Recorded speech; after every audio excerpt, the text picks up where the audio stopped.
Well, it's Thursday, and you all know what that means. As you know, once again, we have Ring of Honor featuring many matches, but we do have, of course, a proving ground match for the ROH World Television title.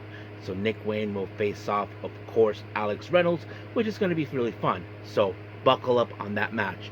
And then we move on, of course, with TNA as we head to Rebellion. Apparently, we do have a contract signing for the TNA World title. And some things have been going unsteadily of course, in the Undead realm. But TNA, as you all know, are heading to Rebellion. So a lot of things is going to take place this weekend regarding of that. And then, of course, as always, we'll wrap up our episode, as usual, with some news updates to give you guys updates on what's been happening in the world of wrestling, such as what events the promotions are throwing out, who's booked, what matches are set, including developments that are happening in the world of wrestling as we speak. So, let's get ready for another episode of the Deleted Wrestle Zone.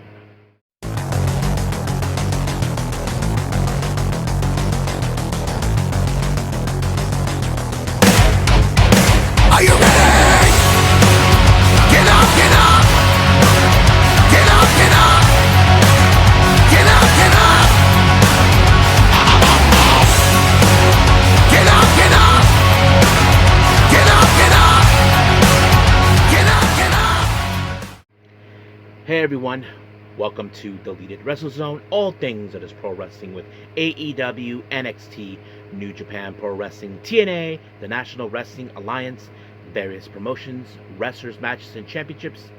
I am your host, J-Rod here. So, if you are new to the channel, welcome.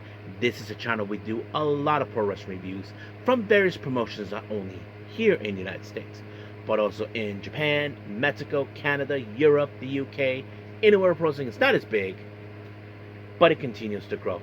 We also, of course, do discussion videos, talk about various topics such as the wrestlers themselves, the promotions, factions, storylines, whatever we want to talk about. We also, of course, do more news updates. If certain information is unable to be on this episode, we can either put it on the next one or on a separate video by itself. We also, of course, do some real-time news updates to keep you guys on alert if something has happened in the world of wrestling that needs to be addressed ASAP. We also, of course, got to Nagi Sayaka Watch and various other cool wrestling content as well. So if you like what you see, please subscribe to us and click on that subscribe button. You'll be getting a lot of daily reviews and other cool wrestling content as well. But if you like this episode, please give us a like on the like button or a nice comment in the description down below. Now, enough of the jibber jabbers, so let's get started with Ring of Honor.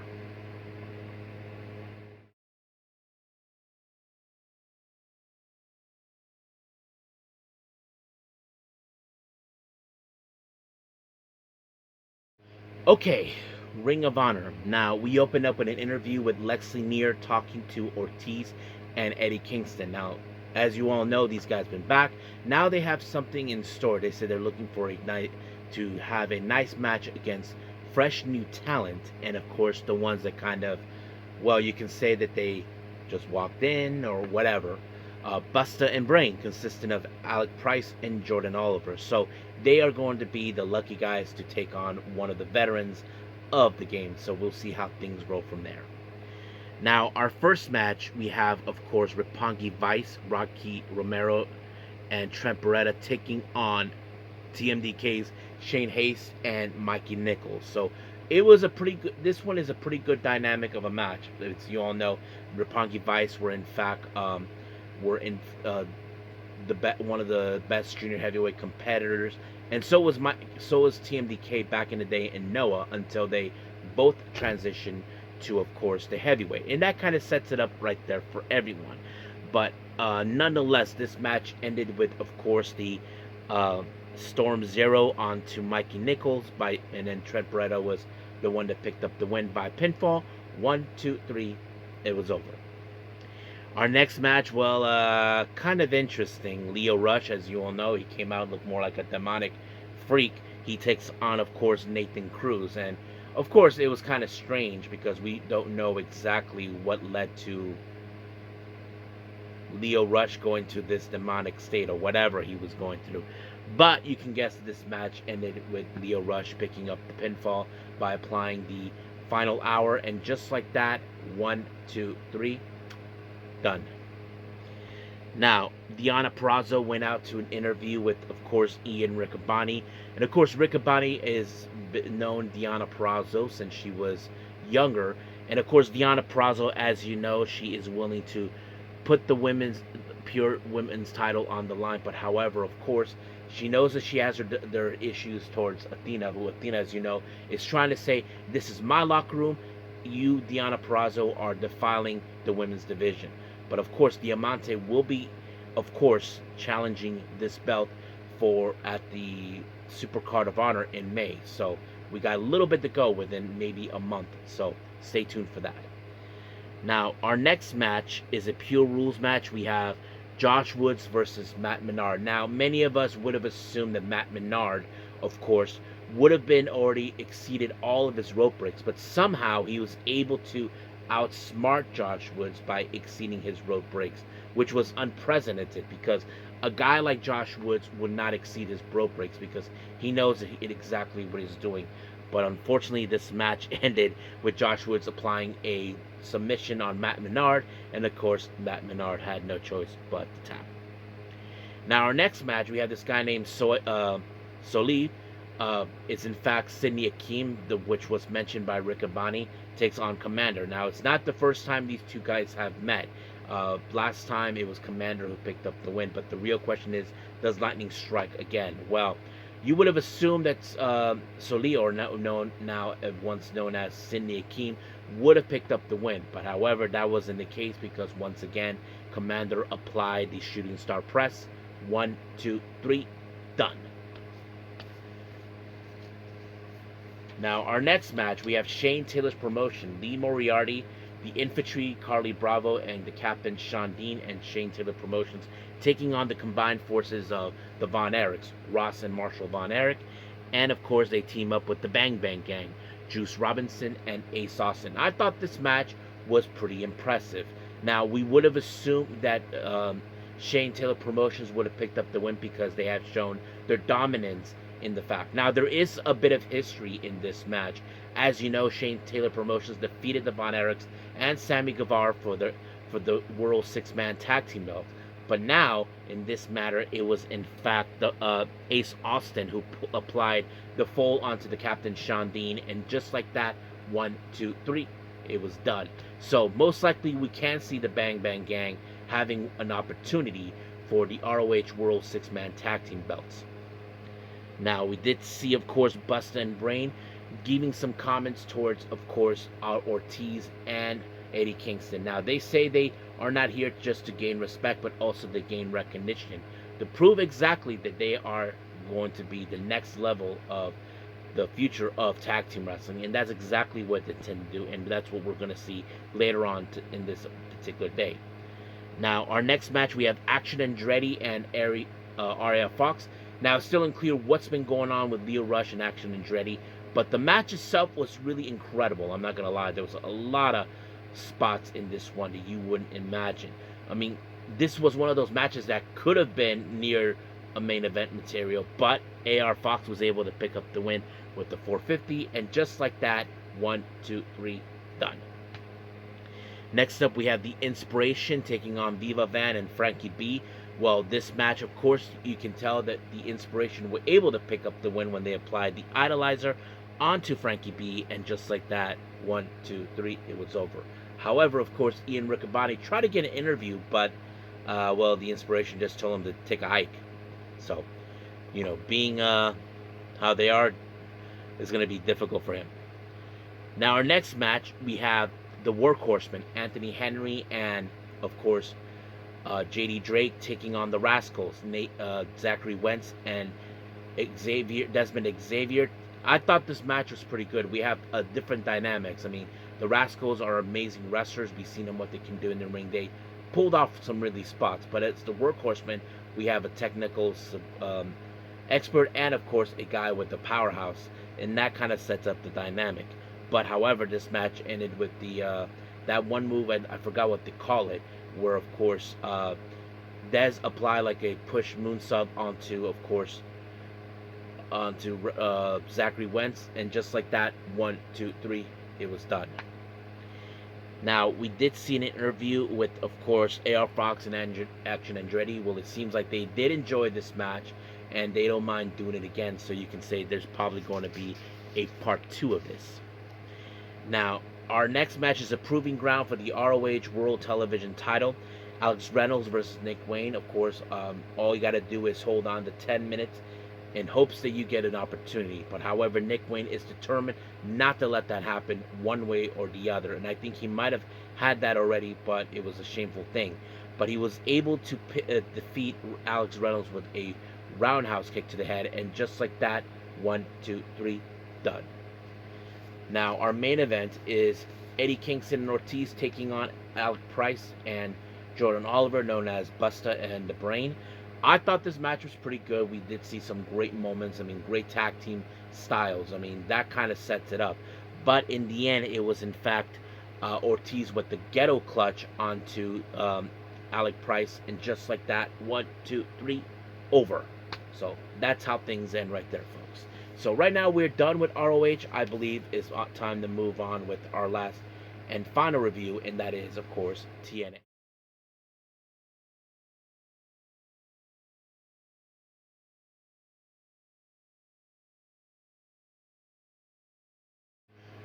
Alright, TNA. We opened up with the contract signing for the TNA World title. Daria Ray and Santino Marella were there. They gave specific instructions to our two competitors, Eddie Kingston and, of course, Mike Santana. Now, Eddie Kingston had some points to point out about Mike Santana. He told him, hey, you left. I'm the one who was holding this ground and all that. So basically, for Eddie Kingston, he feels like, Santana, you walked out on us, and that's the reason I am one of the pillars. But Mike Santana told him, you're right. I did left. I left for some greener pasture, but I left also to explore my horizons. So basically saying to him, you stayed because you thought it was comfortable, that it was safer for you. And that was one of the things, I'm sure. But of course, Mike Santana tells him that no matter what, he'll make sure that he will remain as the TNA World Champion. But however, things got out of hand, of course, when the system arrived, and so did, of course, Leon Slater. So, we'll see how things will roll up this Saturday for that. Now, AJ Francis did a video promo explaining his actions to what he did. As you know, he was part of the Cleveland Browns and all that, but he turned down some money for this. But he also has a problem with Nick Mennett, who's, ironically, he's from Cleveland, Ohio. But however, his issues towards him, he felt that Nick Mennett receives opportunities, and, you know, he felt that he was the one not getting all those. So that's the reason he will deal with him at, of course, Rebellion. Now, Tasha Steelz was in the commentary section watching Jada Stones taking on Dani Luna. Now, Tasha Steelz is trying to say, trying to teach her a lesson, you know, about the things, like, you can't be cheerful and all that stuff. But of course, Dani Luna was in fact really taking up to Jada Stone, trying to break her. But however, Jada Stone was able to apply a twisted moonsault, and just like that, 1, 2, 3, it was done. But however, during the post-match, Tasha Steelz attacked her. Well, all hell broke loose from that. Now, we did see a bit of a vignette with Elijah doing his usual thing until a kid showed up and asked him to pray alongside with him on his father's grave. But he had no idea it was an ambush by Frankie Kazarian. And of course, Frankie, well, let's just say he lied to him, not paying him. So that's how things end. And of course, Kazarian thought, I'll leave you right here. You're not coming after me. Now, we did see Taryn Terrell doing a promo, talking about, of course, as you know, this is her hometown in New Orleans. That's where she was in. TNA was in, of course. Talked about how she never had to say goodbye.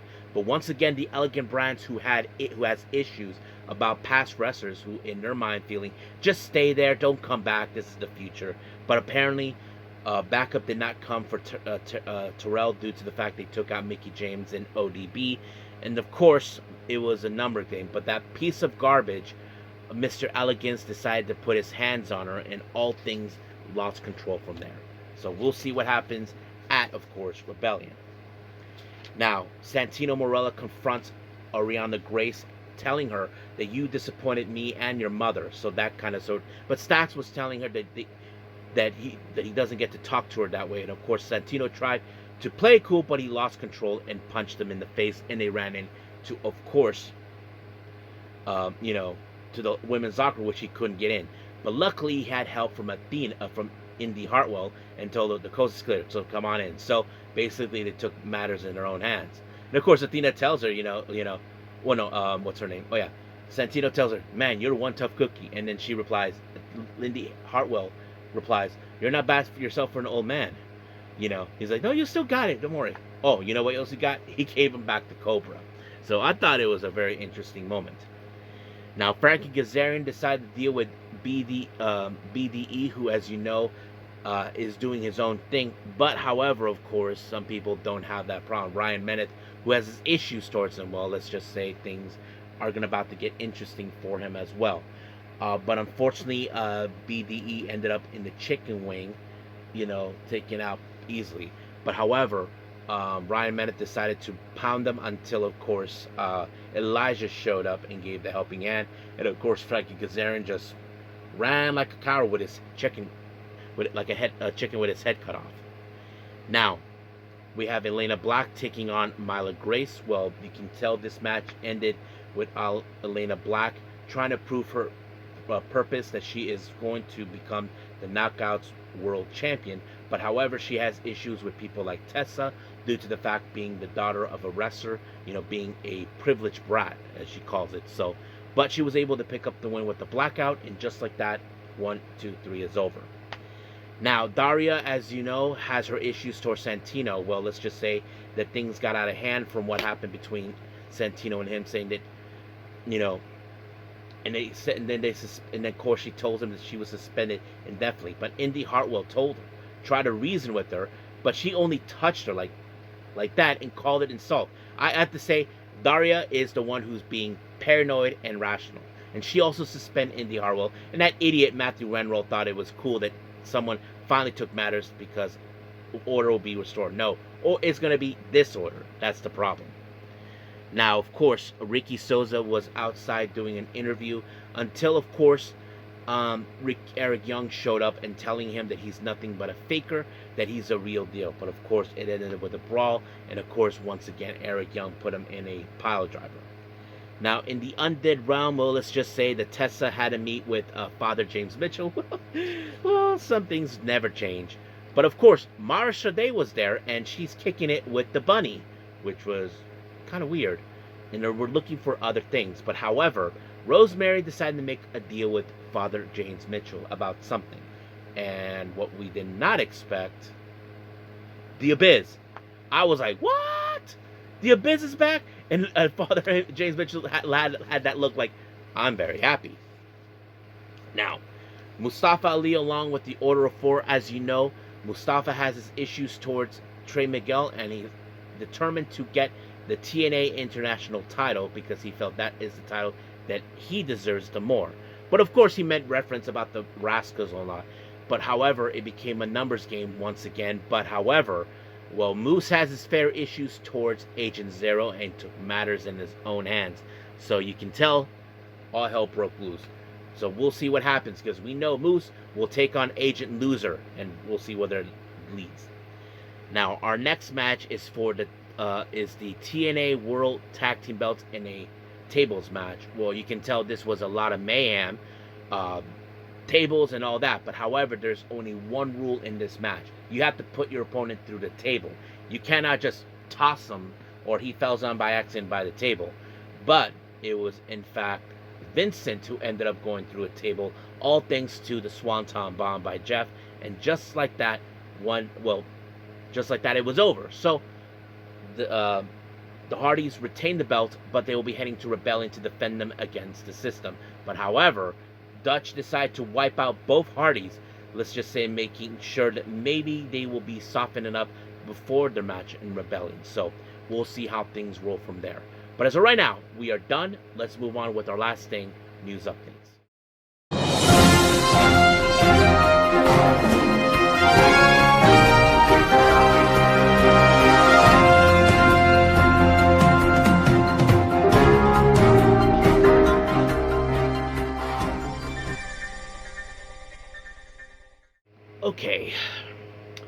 welcome to our news update. So let's begin with upcoming events. Um, we have, of course, as you know, the Dev Vegas Invitacional by Despi. That will be, of course, broadcast by New Japan Pro Wrestling on the 16th of April in Las Vegas. We did hear there's going to be a three-way tag match. Kushida will team up with Dragon Gate's Yamato. Jordan Oliver and Alec Price will be participating.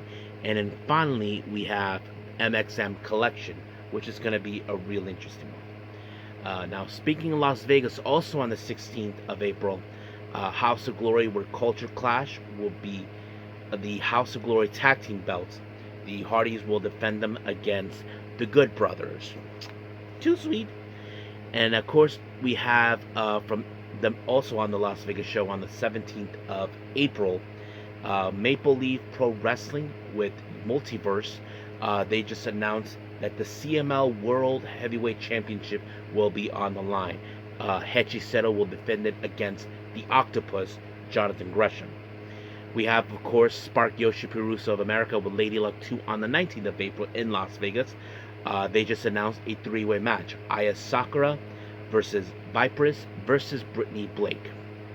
GCW, as you know, they made an announcement for their upcoming event in Cincinnati in June 19th. Names have been mentioned. The full faction of Vanda 48, the Koger brothers, and Christian Napier will be there. The Bad Boy Joey Janela, Billy Starks, and of course Buster and the Brain, Alec Price and Jordan Oliver. And then of course we have Produce 11, and the name of the show I forgot to know is called The Octopus, which is going to take place on the 19th of June. They just announced Cowboy Way, consistent of Thomas Shire and one called Manders, will take on Adam Priest and Dynamite Kid, which is going to be good. Now that's pretty much it for upcoming events. Now let's move on to some developments. This past Wednesday, of course, many of you know this individual, David Benoit, who is the son of the late Chris Benoit and Nancy, of course, was at Edmonds AEW Dynamite, and there's a photo of them that you can look on Fightful Select on their X account, where he is posing with Jericho, Adam Copeland, and Christian Cage. So you basically got the full house of Canada in the whole thing. Tony Khan has revealed in a that AEW will be working with Stardom and New Japan Pro Wrestling this summer, including, of course, the Forbidden Door. So that's something very nice to hear. So I'm sure there'll be more to expect coming from Tony Khan himself. Now, many of you remember Koguma was out for a while. Well, she just went to social media just recently, just gave the good news to the fan base. Let me pull it up for all of you, exactly what she said. She said, "Hey everyone, long time no see. Koguma will be making her starting return on Corkin on the 11th of April. I have been hibernating for a long time." Of course, she's dubbed herself the Bear. Sorry guys, it's just way too funny. I've been in hibernation for a long time. I've been woken up. Well, that's a joke. I'm glad I managed to make it. So this is basically, we will see her. I'm so excited. Now, some interesting news. As you know, there's that promotion known as Sukeban will be doing some shows recently. They just announced that on the 19th of May, they will be at the Hammerstein Ballroom in New York City, and there'll be special guest appearance from Marigold. So basically, talent will be dressing up. Here's who they announced will be participating. We have, of course, the Icon, Mayu Iwatani, Seri Yamaoka, Kuki Omori, and as well they have Rhea Seto, Yuzuki, Nagisa Tachibana, and Mitsu Matsui. So everybody will be dressed up. So it's a very interesting thing to hear. So I can't wait to see it. So we'll leave things as it is. But as of right now, let's call it a day. Well, I hope everybody enjoys this episode.